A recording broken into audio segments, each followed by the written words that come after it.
اللہ تبارک و تعالی نے انسان کو عقل اور شعور کی جو دولت دی ہے وہ اس لیے دی ہے کہ یہ اچھی چیزوں کی منصوبہ بندی کرے۔ ہر چیز کا ایک مثبت استعمال ہوتا ہے، ایک منفی استعمال ہوتا ہے۔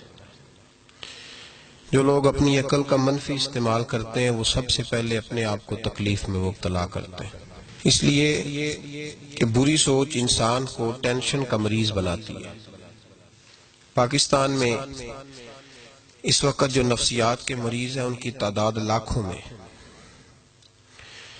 اور ہر ڈاکٹر، ہر معالج، ہر طبیب، ہر صوفی، ہر درویش، ہر اللہ والا جب اس مریض کو سبق پڑھاتا ہے تو وہ اس کو کہتا ہے تو اپنی سوچ اچھی کر لے، مثبت کر لے، اچھا سوچا کر۔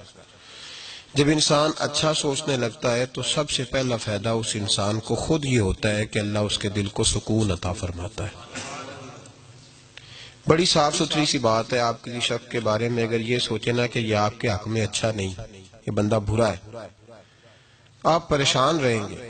آپ کہیں گے اس نے میرے ساتھ ایسا کیوں کیا، یہ میرے لیے برا کیوں بنا، اس نے میرے ساتھ یہ رویہ کیوں اختیار کیا، آپ پریشان رہیں گے مفت میں۔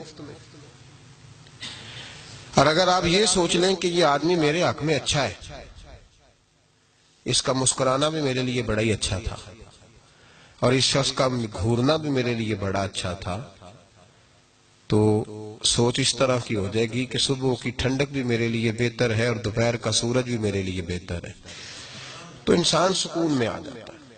اچھا سوچنا، اچھا ذہن رکھنا، اچھائی تقسیم کرنا۔ میرے نبی پاک صلی اللہ علیہ وسلم نے تو یہاں تک فرما دیا کہ تم اپنے رب کے بارے میں بھی جیسا گمان کرو گے اللہ بھی ویسا ہی بن جائے گا۔ بندے تو بندے رہے، سوچ کو کبھی بکھرنے نہ دیں۔ طریقت کا، تصوف کا، معرفت کا پہلا سبق ہے سوچ کا۔ ایمان کیا ہے؟ سوچ ہی کا تو نام ہے۔ بے ایمانی کیا ہے؟ سوچ ہی کا تو نام ہے۔ عقیدہ کیا ہے؟ سوچ کا ہی ایک نام ہے۔ قبر کے اندر جو سوالات ہیں نا وہ ہماری سوچ کے سوال ہیں۔ پہلا سوال پوچھا جائے گا من ربو کا، بتا تیرا رب کون ہے، تو اس کا جواب یہ ہے کہ اللہ میرا رب ہے۔ دوسرا سوال ما دینو کا، تیرا عقیدہ کیا تھا، کس دین کو ماننے والا تھا، نظریات بتا، تو بتایا جا رہا ہے کہ میں دینی الاسلام میں اسلام کا ماننے والا۔ اور تیسرا سوال یہ نہیں ہے کہ تم یہ نبی پاک علیہ السلام کا چہرہ دکھا کے یہ نہیں کہا جاتا کہ یہ کون ہے، یہ نہیں ہے سوال۔ ما کنت تقول فی حق ھذا الرجل، دنیا میں تو ان کے بارے میں کیا کہا کرتا تھا، وہاں بھی سوچ کا سوال، تیری سوچ کس طرح کی تھی رسول پاک کے بارے میں۔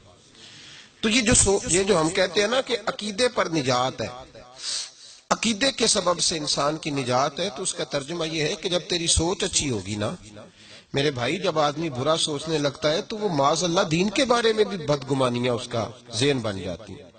بہت سارے لوگ آ کے کہتے ہیں وسوسے بڑے آتے ہیں، کیوں بھلا؟ اس لیے کہ جب ایک جگہ سے آپ کی سوچ منفی ہوتی ہے نا تو پھر تو معاذ اللہ اللہ رسول کے بارے میں بھی بہت سارے لوگ معاذ اللہ استغفر اللہ نقل کفر نہ باشد کمزور باتیں کرنے لگتے ہیں۔ سوچ جب تک آپ کی مثبت نہیں ہوتی، آپ ٹھنڈا نہیں سوچتے، اچھا نہیں سوچتے، میٹھا نہیں سوچتے، اتنی دیر تک حالات بہتر نہیں